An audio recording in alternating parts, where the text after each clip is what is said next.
Hey friends! My name is Antoinette Chanel and welcome back to my channel. In today's video, I am delivering part 2 of Courtiers. I know, finally. Part of the reason for my delay in getting you part 2 of my deep dive on Courtiers is that I got sick a couple of weeks ago and it was a really nasty cold. Took me longer than usual to get over that.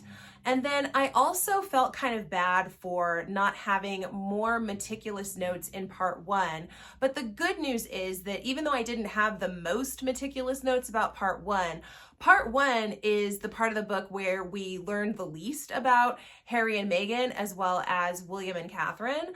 It's really in the second half of the book that we get most of the juicy details. So I wanted to make sure that I had my notes straight on that. I had chapter titles for y'all. I wanted to do a better job. So hence the outfit change and why it took me a little while to come back to you with part 2. So thank you so much for your patience. If you're interested in part 1, which would be a good watch to see before you look at this video, I will link to part 1 in the description box below. Okay, let's just jump in. So chapter 9 is titled The Golden Triangle.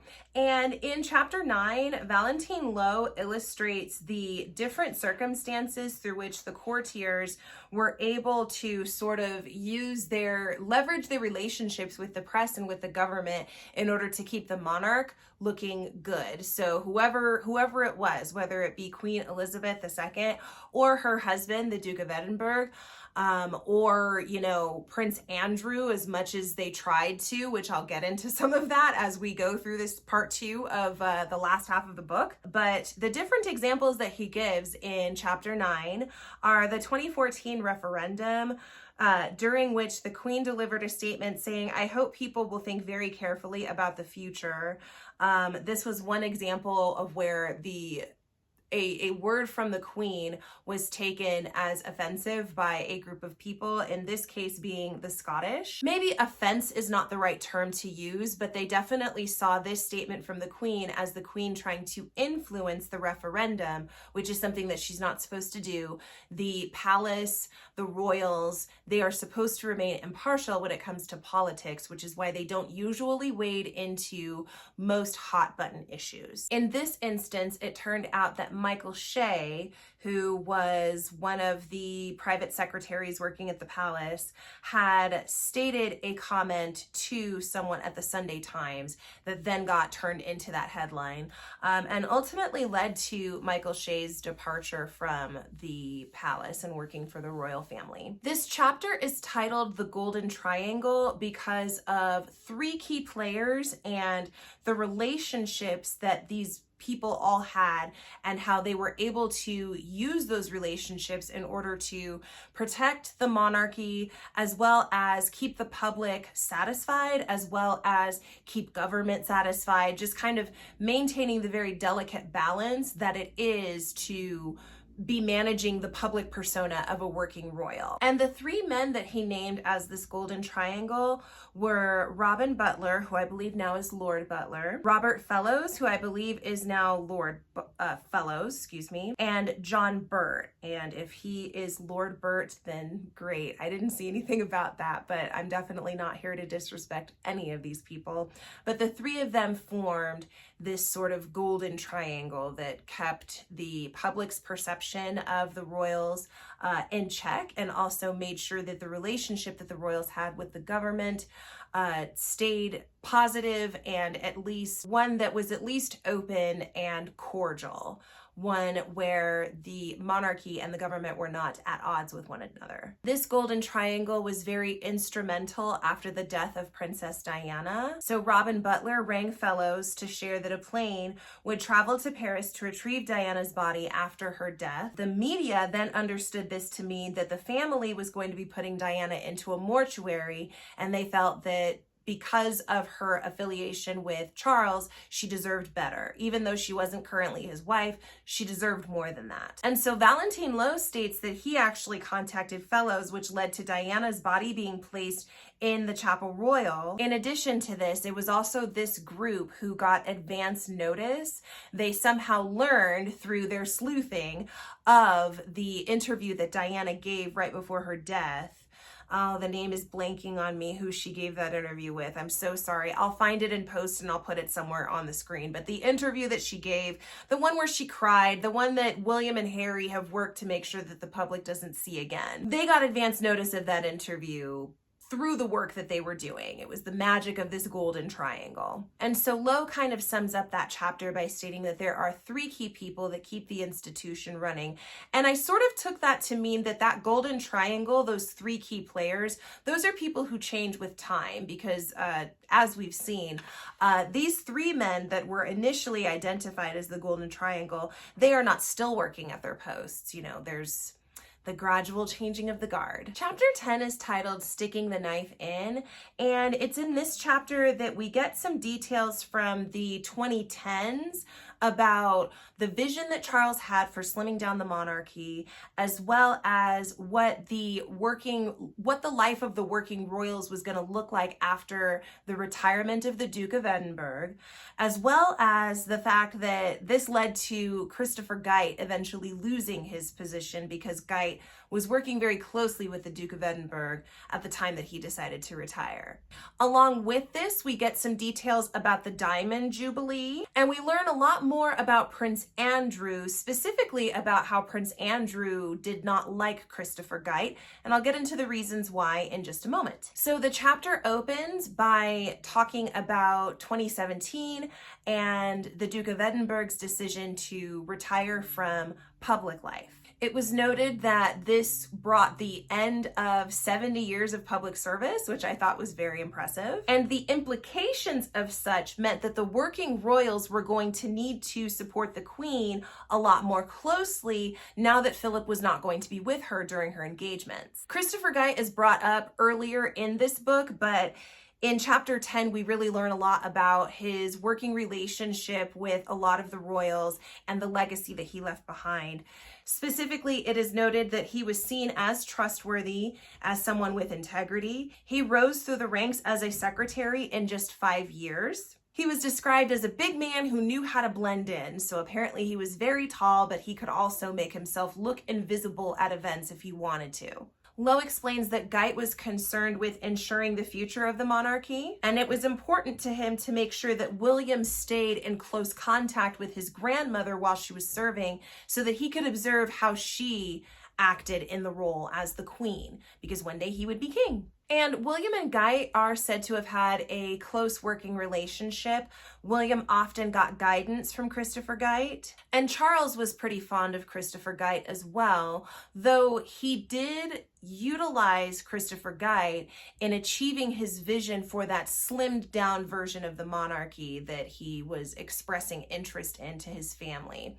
And, you know, in listening to Courtiers and learning more about the justifications that Charles had behind that, I have to say I kind of agree. You know, the thinking behind it is that Charles felt that it wasn't going to be justifiable to the public why, you know, nieces and nephews such as Beatrice or Eugenie are being included in formal events that the royal family is participating in when they're not actually working royals.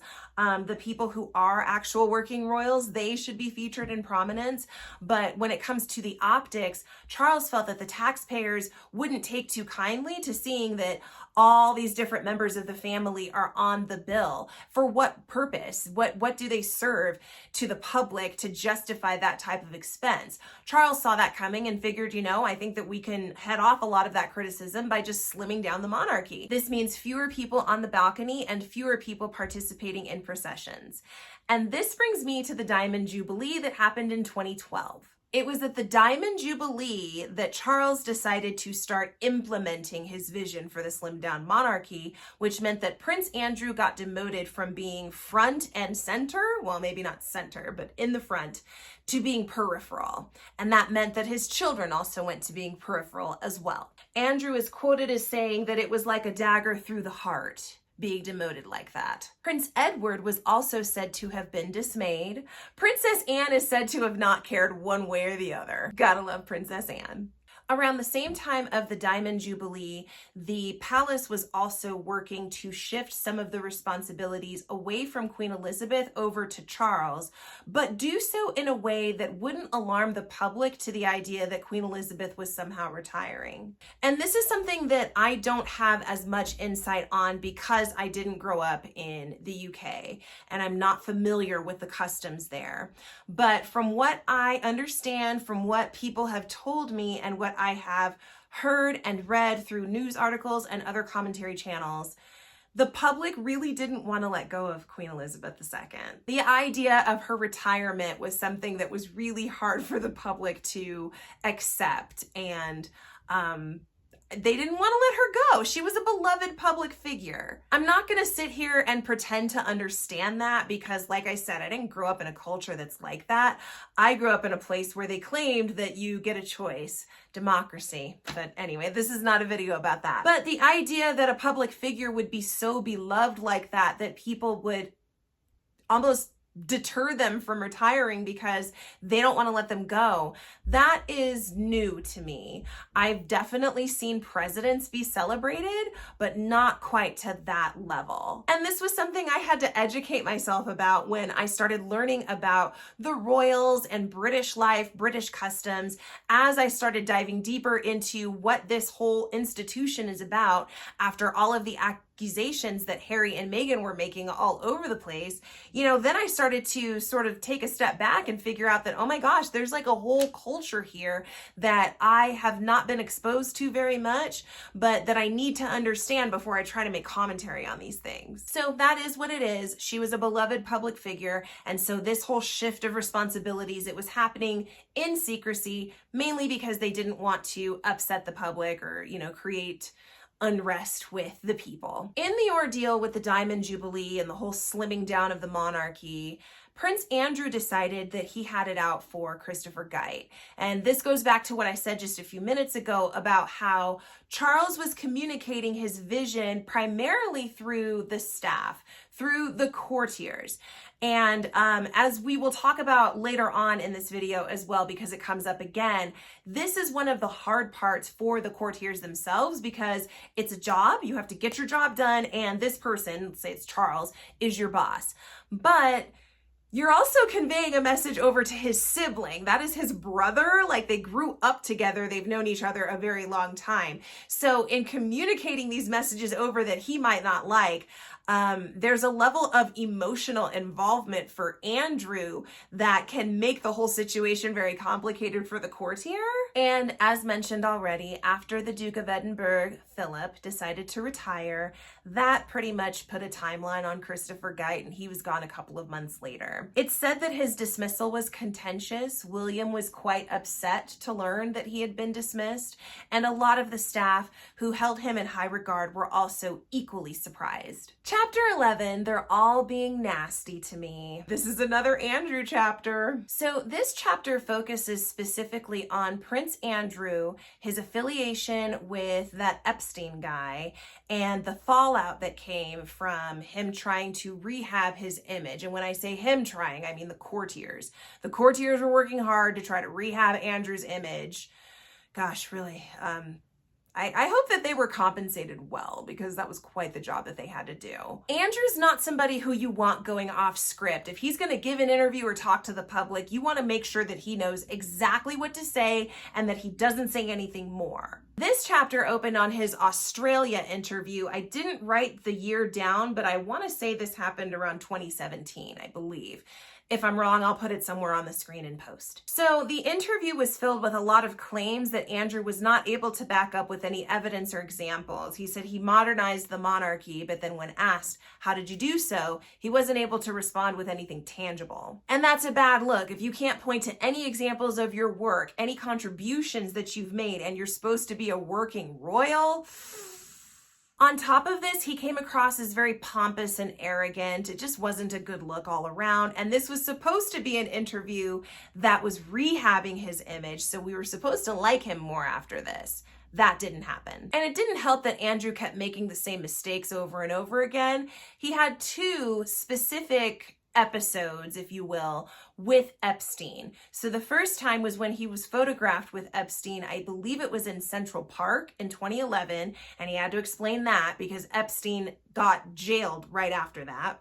And then there was a second time that it was the image that Virginia Giuffre had shared of her and Andrew, and I believe Ghislaine Maxwell is in the background of that photo. So once again, he has to explain himself, explain if you didn't sleep with this girl or you didn't have anything to do with Epstein, why are you pictured with his bestie and this underage girl who says that she slept with you? I found it interesting that Valentine Low indicates in this chapter as well that this interview is what gave Virginia Giuffre and her lawyers the basis for the lawsuit that they would bring against Andrew, I believe 2 years later. Chapter 12 is titled, This is Rather Fun. In this chapter, Valentine Low gives us a very detailed illustration of who Harry was around the early 2010s, before he had met Meghan, but around the time that he had created the Invictus Games, and then the transformation that took place gradually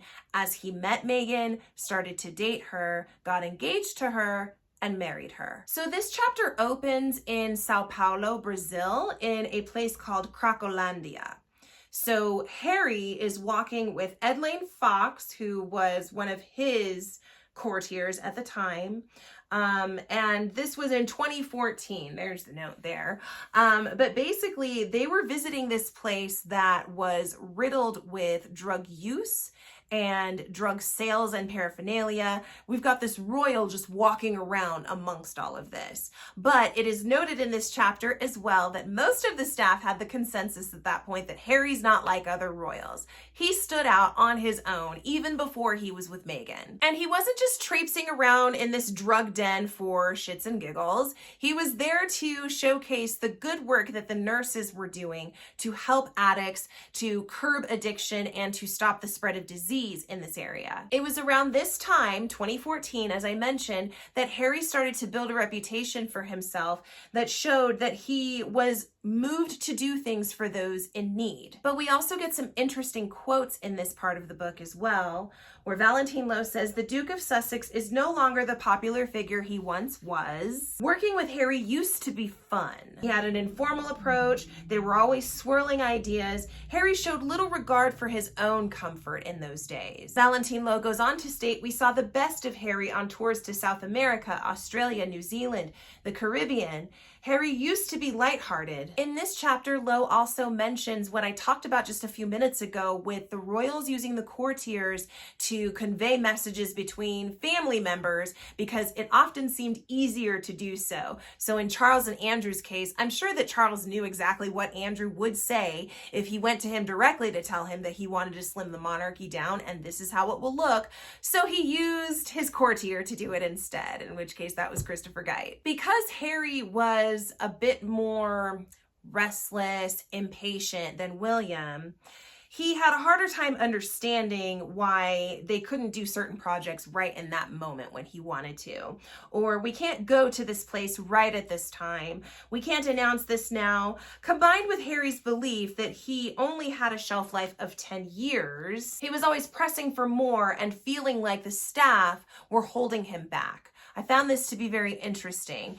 In part 1 of this review of Courtiers, I told you about the line that stood out the most to me throughout this entire book, which is the idea that Harry had that he had to put whatever contributions out into the world before William's children came of age, before George turned 18, basically. It demonstrates a very clear sense of paranoia of being overshadowed, or this idea of my idea is not going to matter as much to the public or to the world if I'm not the future king, I guess. And it's also in this chapter that Valentine Low tells us that Harry's interest in taking on the media is organic to him. This is not something that he came up with after meeting Meghan. He believes that It was always present in Harry, and it just got worse after he met Meghan. Harry was known to complain about inaccuracies in the press, and we saw this in Spare, actually. If you don't want to read or listen to Spare, I get it. It's okay. I've already done that for you in a video that you can check out on this channel. But we cover that in that review as well. And it was around 2014 that Harry started working with Elaine Fox, who became his private secretary after Jamie Lother Pinkerton, who I spoke about in part 1 of this video series. Fox headed up a concerted effort to make sure that all of Harry's initiatives were calculated and very clearly distinguished from one another, which those initiatives were HIV/AIDS, his devotion to the monarchy, veterans, sport, conservation, and Harry's personal development. According to Valentine Low, all of these efforts were undone after Megxit. Low also explains to us that Harry was angry. He was always wanting to fight with the media, and his staff is reported to have called him very creative and hands-on. He worked hard on tours. He wanted the speeches to be perfect. He was very meticulous about it, and that he was fun to work with on tours. But the minute he felt like the press was going to interfere or the press was going to have more involvement than he wanted to, things often got derailed because of his fixation on it. Specifically, Low tells us that Harry always hated the Royal Rota, and I know that we heard about the Royal Rota when Archie was born and how they didn't want to release pictures and information through the Royal Rota. They wanted to do it themselves. They wanted the freedom. Harry had that disdain for the Royal Rota long before his son was in the picture. Harry also had a mistrust of the courtiers at Buckingham Palace. So within his own office, well, no. I was going to say he was pretty trusting, but that's not even true because I know that I wrote in a note later on that he also required these tests of loyalty from his staff. So he was just mistrusting of everybody, and he was angry, and this was probably an offshoot of the unresolved grief that he had over the loss of his mother and the way that he lost her, along with the fact that he's always perceived himself to be slighted and coming in second place to his brother, which in some ways he is. He's not the future king, but it's nowhere near as extreme as he tries to make it out to be all the time. Aha, I even wrote it down right here. Valentine Low confirms that Harry's mistrust of the media, frustration he wasn't achieving all that he could, tests of loyalty to his staff, and mistrust of courtiers in other houses was there before Meghan arrived. After Meghan arrived, Harry became fixated on protecting Meghan. He wanted to protect her from media scrutiny, not just out of courtesy, but because Meghan threatened to leave him if he didn't publicly defend her. According to Low, Meghan wanted public validation for their relationship, that it wasn't just some fling, but that they were actually serious. In retrospect, this is a reflection of just how insecure Meghan was at the beginning of that relationship, and also evidence of her manipulation of Harry. Chapter 13 is titled Wild About Harry, and what's funny is that Valentine Low opens this chapter by doing a brief analysis of some of Meghan's comments to Oprah in that famed interview that she gave. But then he gives another quote that states, "I've endured constant scrutiny," and you think it's a quote that's coming from Meghan, but it's not. It's actually a quote that's coming from Sarah Ferguson, aka Fergie. And Low does a very favorable comparison between the two women, talking about the similarities between them, with them both being from the world of Hollywood, both being outside of the royal and, British high society and marrying into that, both being subject to scrutiny. Low talks about how Sarah Ferguson was scrutinized for being too crass, for her weight gain, for her weight losses, for her appearance on any given day. She was picked apart. And so I thought that comparison was nice at, sort of leveraging the message of the book here to show that Valentine Low is not just out for blood and here to attack Meghan because he doesn't like her, but rather showing that marrying into the royal family is a tough job. It's been a tough job for other women before, so it's not like this is a brand new thing and Meghan is just making a bunch of stuff up. Not all of it is untrue, but the exaggerations, the accusations without any proof, no evidence, that's the problem. That's where we're going to have an issue. So as I've spoken about previously in other videos, specifically I talked about it in my review of Spare. So if you want to go check out that video, you can hear my comments on it there. But Harry started putting out statements at the beginning of his relationship with Meghan to try to protect her. And this was not something that was normal, typical protocol for royals to do for any of their significant others or spouses. So women like Camilla, Catherine, Diana, Fergie, as we've just talked about, they've all been subject to scrutiny before, and there really wasn't anything that anybody could do about it. It was just sort of understood as the royals that, you know, it sucks for the people who date us, and we're going to do the best to make sure that we inform them of what this life is like, and that we try to shield them as much as possible by letting them know what they can anticipate. It was a typical thing that happened to most of the spouses. So for Meghan to get a statement, it was like, well, why is she special? The release of this statement damaged Jason Knopf's relationship with the media and also the staff of other houses, because it seemed like he was unfairly going to bat for her in ways that the courtiers really weren't supposed to.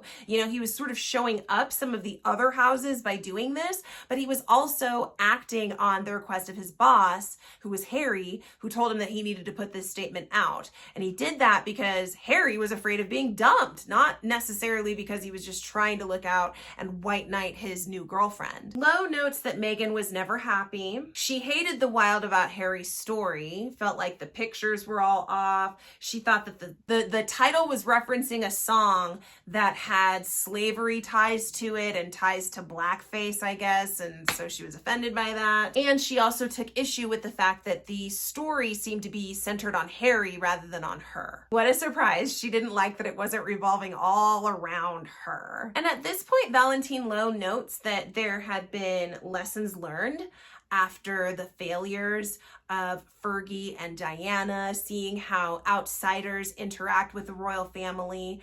There had been conversations and lessons learned from that. And so the staff at the palace worked very hard to make sure that Meghan felt welcomed and to make sure that she was made aware of what the expectations were and what she would be seeing in her role as a working royal. Now, I can imagine that this probably wasn't a quick task. Being a working royal is a big job. It's not one that you can just train for 2 weeks on and then you've got it. It's one that you kind of have to be in for a little while in order to really get it. You learn as you go. One suggestion was made that Harry and Meghan traveled to Africa to live in Africa for a year right after they got married, as a way to sort of give them a soft landing as Meghan adjusted to her new role as a working royal. Similar moves had been done in the past with other royal couples who married. So Queen Elizabeth and Prince Philip lived in Malta for a year. I think William and Catherine, I don't remember where they were, but they also relocated for 1 year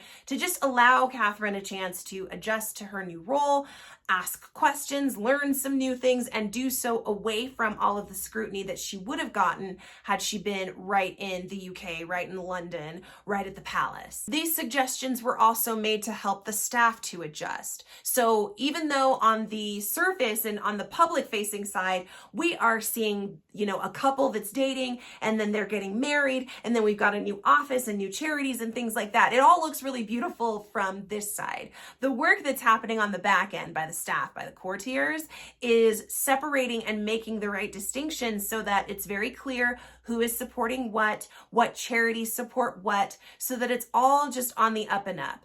The royal family does everything they can to try to avoid major scrutiny. And that means being transparent with people about how things are going to run, which means that administrative wise, you have to have your ducks in a row. And with Meghan joining the family, that was a new challenge for the staff. Not necessarily in that it was a Meghan challenge.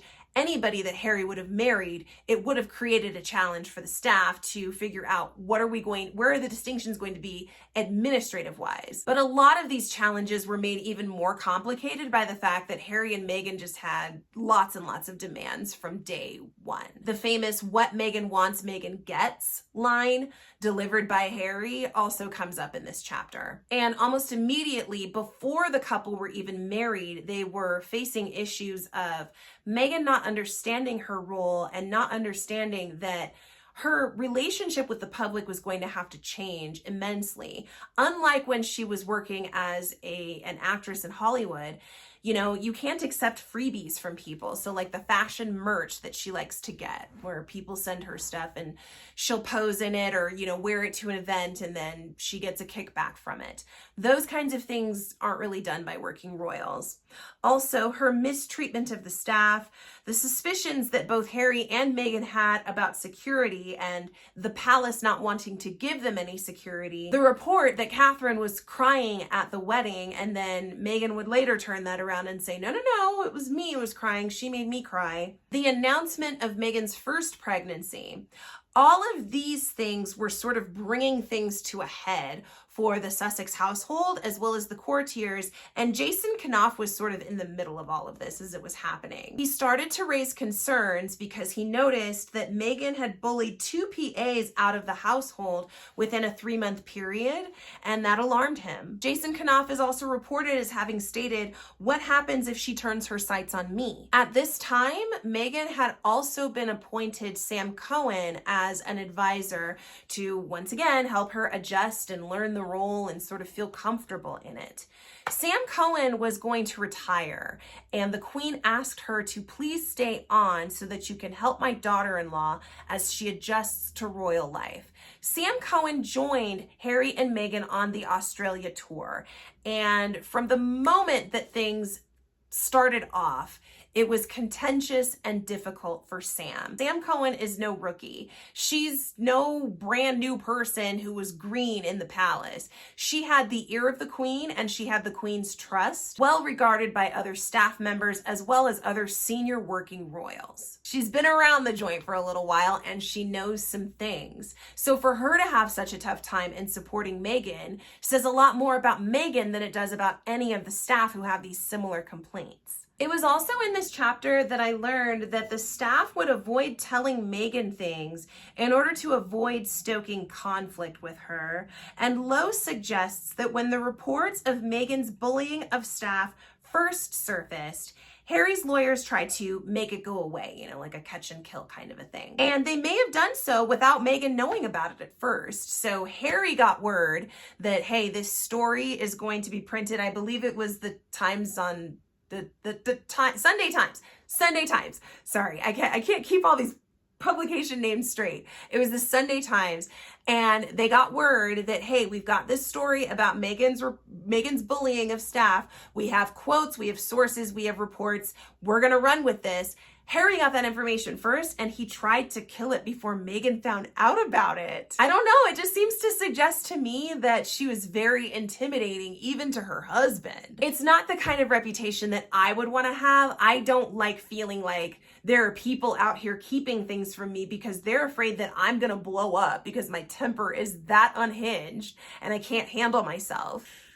A final note from chapter 13 that I just want to point to is the whole debacle with Meghan, who was supposed to speak to markets to change, but she left early because she saw UN Women was there. The way that Low explains this in the book is that, you know, she was signed up to speak for 15 minutes. She said before getting there, please make sure that UN Women is nowhere near. I don't want to see them. And it's because she was affiliated with them back in 2015.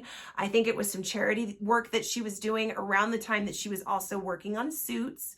And I guess she had a falling out with UN Women, or she didn't call them back, or they didn't call her back, something like that. But basically, somebody ghosted somebody, and Meghan didn't want to be seen by UN Women. She was said to have been very upset when she was photographed, and there were several UN Women around her in the picture. Meghan went off on her staff about this. It's reported that there was a staffer who was seated in a car with tears streaming down her face after this exchange. Meghan obviously left the engagement 8 minutes early, so then the people who were expecting to hear from her were disappointed. But furthermore, the Courtiers had planned for 3 weeks to make sure that this engagement went well.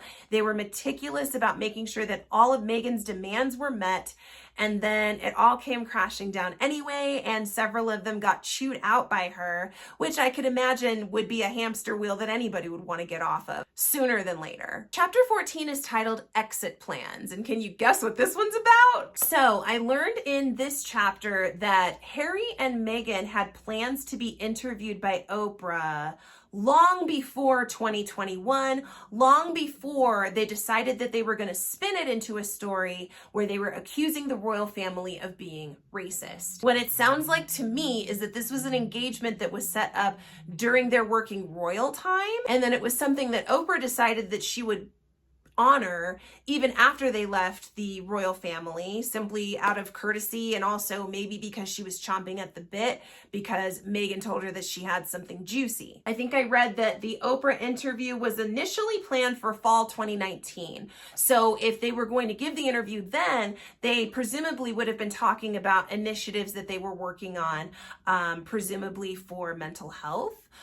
Maybe some initiatives in Africa, maybe some of the charity work that they were going to do, but that was going to be what the focus was, as well as also what their life was like, and probably showing some footage of them at Not Caught or other places within palace grounds. What's also interesting to note is that they were initially urged to do an interview with ITV with Tom Bradby. Tom Bradby and Harry have a relationship, so the staffers at the palace thought that this would be a shoo-in for the two of them. But apparently they couldn't do the ITV interview because they were contractually obligated not to appear together in interviews leading up to the Oprah interview, because I guess she wanted the exclusive on that. I would not put it past Oprah to make a stipulation like that. So communications all over the place. The Oprah interview does not happen in fall 2019 like originally planned. Backing up just a little bit, Archie was born in 2019, and the way that the public and the press were alerted about his birth also was a big PR misstep on the part of the Sussexes. And I say on the part of the Sussexes because they were the ones who made it complicated. Meghan said that she didn't want to be pictured. She didn't want to have to go out and give a press conference right after giving birth. And as a mom of two, I have to say, I totally get it, girl. I was pregnant at the same time as Catherine when Catherine was pregnant with George. I believe George's birthday is sometime in late July. My daughter was born in mid-August. I personally looked at Catherine when she was up the very next day, standing out there in a dress holding him, thinking, girl, what are you doing? No, I could never. I was in no shape to do that. I was in no shape to be scrutinized publicly by the media right after giving birth to my kids. And I consider the first month or so after they were born to be the period of time right after giving birth to them. Meghan didn't want that pressure, and I do respect that. And I think a lot of people in the public respected that aspect of why she wanted to keep some aspects of Archie's birth to herself. But then an announcement went out that she was going into labor, and then maybe 20 minutes after that, we hear that no, the baby was born 8 hours ago. So it's like, yeah, I get that you guys want your privacy, you want to have control over this, yes, but let's be mindful about what it is that we're putting out here to the public too, please, and the sequence at which we're doing it. Shortly after Archie's birth was when Harry and Meghan traveled to Africa with him, and apparently they had a documentary crew that was with them who was capturing this tour experience as well as the first few months of Archie's life. But unfortunately, Meghan had made the decision that she was going to sue the Daily Mail, or excuse me, not the Daily Mail, the Mail on Sunday is who she was suing. And this decision overshadowed the work that was being done during the tour. Along with the fact that in the trailer for the documentary, we see Meghan being interviewed, and she gives that comment about, not very many people have asked how I'm doing, thank you for asking about how I am doing. The comment, the fact that she looked like she was on the verge of tears, and the fact that the world knew that she was a new mom just made it all play really badly in the press for the royal family. And this is worth noting because the Cambridges, William and Catherine, they were the Duke and Duchess of Cambridge at this time, but they were touring Pakistan at this time, and the work that they were doing was also being overshadowed by Meghan's teary-eyed comment about nobody asked how I'm doing as a working royal who has access to lots and lots of privilege and power and money. Just not a good look. But it also explains why Harry and Meghan mentioned in the Oprah interview, as well as the Netflix soap opera series,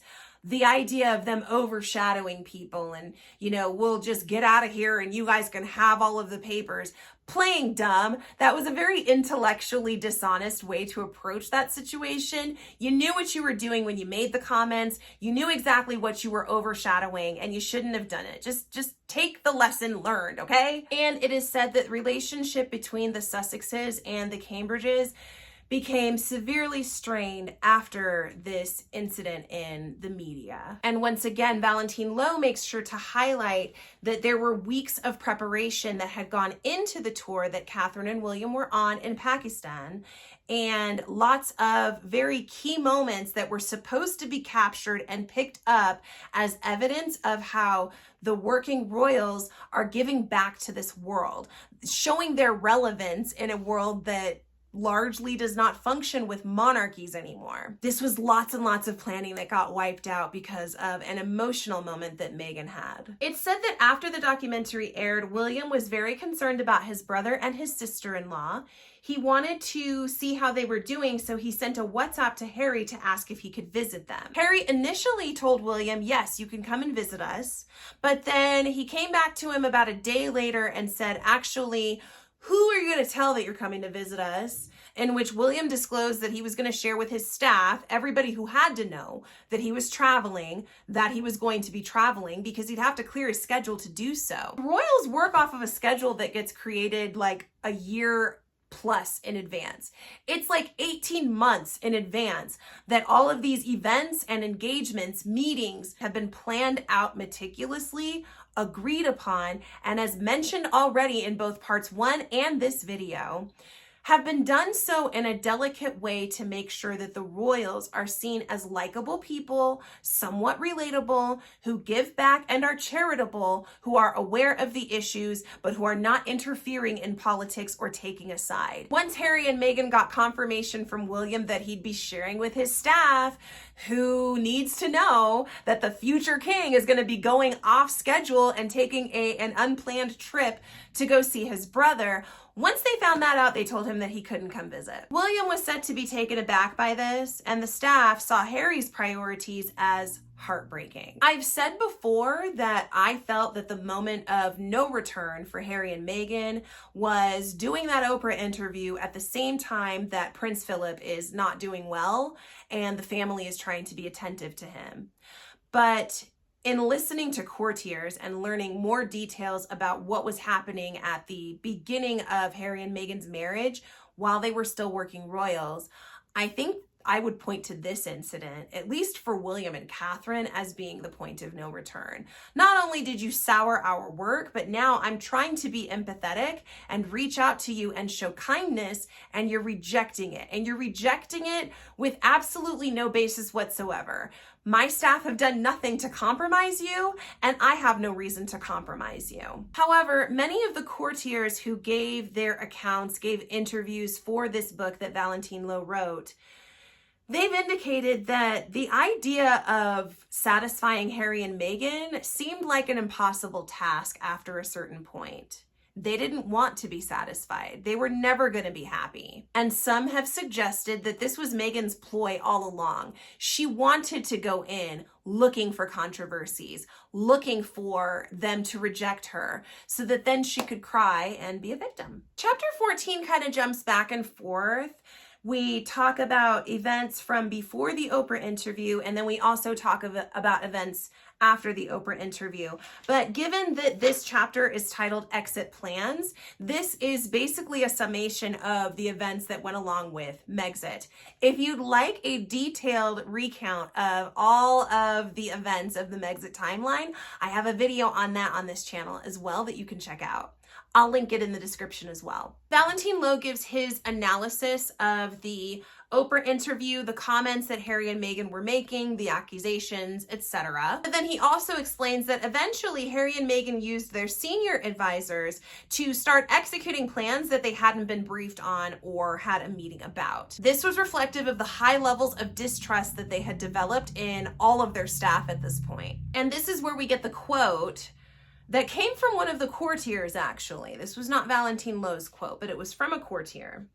Everyone knew the institution would be judged by her happiness. The mistake they made was thinking that she wanted to be happy. Low explains that palace people are civil and genteel, and Meghan didn't bring any of that. She brought biting rudeness, callousness, and it caught a lot of people off guard. He says that she ran people over, and then Harry in turn ran those people over as well. The Sussex team also allegedly was not warned that H&M were going to be moving away, that they would be leaving the royal family. Harry supposedly tried to sort this out with his father via email while they were in Canada. Charles told Harry that this is much more than just an email conversation. We need to have a larger conversation with the other members of the family about this. And it's said that Harry didn't like this response from his father, so then he immediately tried to schedule time with his grandmother, Queen Elizabeth II, to talk to her about this. However, it is said that Queen Elizabeth's courtiers ran interference because they saw this for what it was.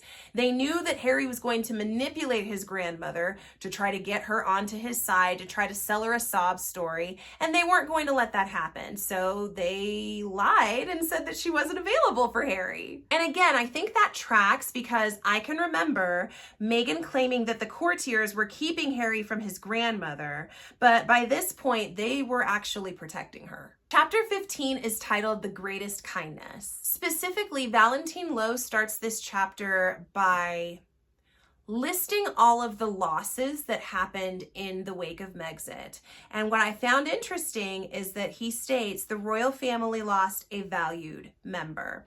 I don't think that he would include a line like that if it wasn't true. Obviously, all of the remaining working royals were very devastated by Harry and Meghan's decision, not only to leave, but to not tell them, to not give advance notice to at least the staff who were then out of jobs. This also suggests the hurt that was being felt.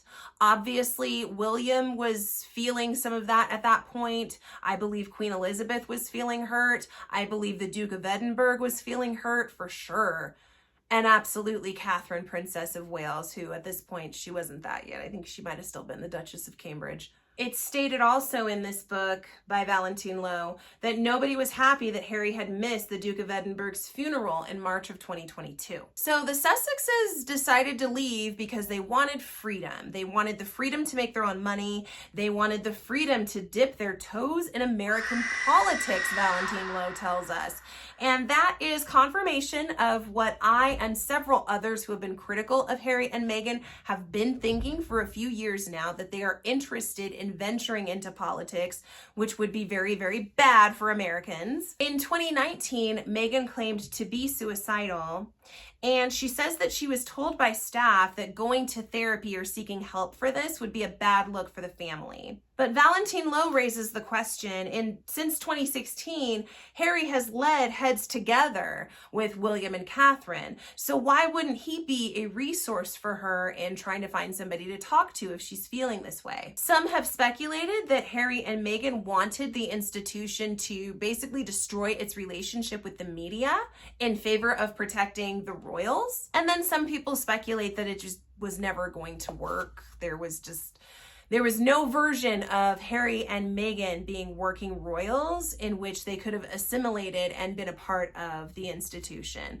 They were always going to be opposed to the institution. And at the end of the chapter, Valentine Low suggests that Meghan did Harry the greatest kindness by removing him from the royal family, since he had always been so angry with the status quo, angry with the media. Perhaps she was doing him a favor by stoking that even further to the point that he would then make his exit. In circling back to the lawsuit that Meghan eventually did win against, who was it? Sunday Times, Mail on Sunday. I don't remember. I'll put it on the screen in post.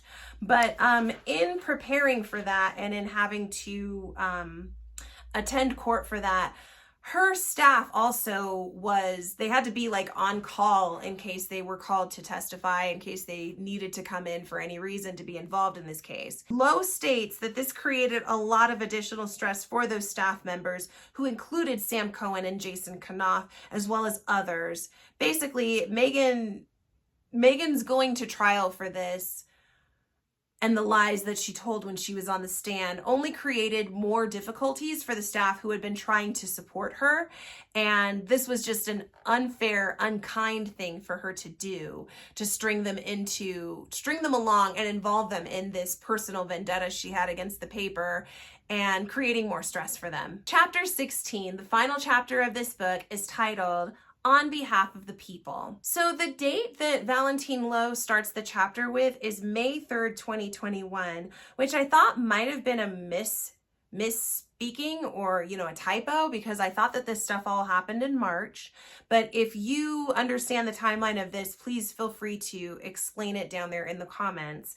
But basically, Valentine Low says that he was notified on May 3rd, 2021, that his story about Megan's bullying of staff, and the fact that she was running through staff members quickly, that this was going to be published by The Times. This came as a surprise to Valentine Low. The palace had responded to these reports of bullying in an effort to try to distance themselves from Harry and Meghan, and they hired a third-party service to investigate this. In June 2022, the palace released a statement that they had concluded the investigation, but they would not be publishing the findings. Low speculates that perhaps this was a peace offering or a measure, if you will, to try to keep the peace with Harry and Meghan. But what I found interesting is that this was June of 2022, and I think that was also the same month that they got booed at the Platinum Jubilee. So at that point, peace or no peace, I think that the cards were always going to be stacked in favor of Harry and Meghan opposing the royal family. The fallout of the Oprah interview created quite a challenge for the courtiers in terms of handling the accusations of racism, handling the mental health claims, and then also addressing the issue of security for Harry and Meghan. And Low explains that the courtiers attacked them all in separate entities like that. So they took each issue and treated it separately as far as how they were going to mitigate perception of the royal family after this interview. And then we get the statement that was released on behalf of the royal family and the Queen, in which she stated the whole family is saddened to learn the full effect of how challenging the last few years have been for Harry and Meghan. The issues raised, particularly those of race, are concerning. While some recollections may vary, they are taken very seriously and will be dealt with privately between the family. Harry, Meghan, and Archie will always be beloved family members. I did appreciate that as a follow-up to, wrapping up the Megxit story, the Oprah interview, the statement, all of that stuff. Low does also include a section talking about how the royal staff has looked mainly the same for many years, and how this has been a concern for the royals, especially in the wake of the accusations that Harry and Meghan were making. So it did bring to light the idea that, we could use more diversity on our staff. We could stand to show more diverse faces among us. And Low is careful to highlight the comments that William made in the wake of the Oprah interview and that he's made since, especially as he prepares for his ascension to the throne. The idea that, we should be working with people who look different from us. We should be hiring people who look different from us. It is time for us to modernize the monarchy, and that's not a bad thing at all. But the overall balancing act of the courtiers to make sure that the royals are always looking and appearing their best, that perception of them is favorable, that the messaging that comes from the palace is clear, but also not too specific, because we're not trying to tie ourselves to anything necessarily. Making sure that initiatives are addressed and given ample but equal time in the press. This is all something that courtiers work very hard to do, and courtiers are people just like me and you. A few Americans have actually gone to work in the palace before.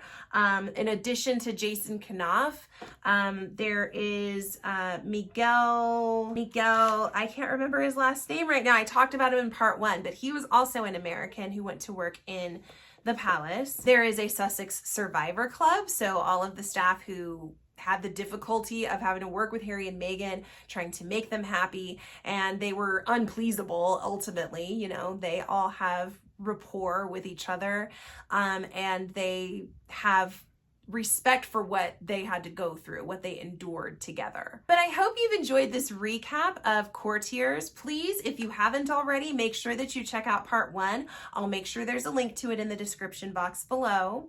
If you liked this video, please give it a thumbs up. That really helps me in the algorithm.